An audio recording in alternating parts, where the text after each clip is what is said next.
စိတ်ဓာတ်တွေတုံလုံးမှုမဖြစ်တယ်ဒီလိုမဖြစ်အောင်ဘယ်လိုနှလုံးသွင်းရမလဲလို့ဆိုလို့ရှိရင်အေးအောင်မြင်မှုရတာဆိုတာလေ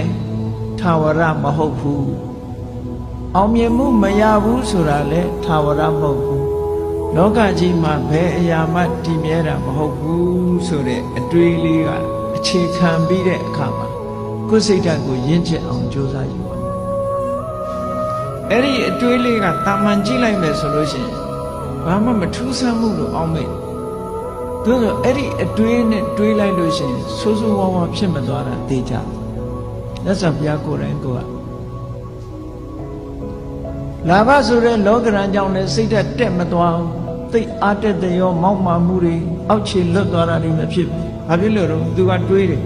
အေးရတာဆိုတာလေအစဉ်ပြေးနေတယ်တခဏပဲရတာအစဉ်မပြေတဲ့အခါရှိအောင်မှာ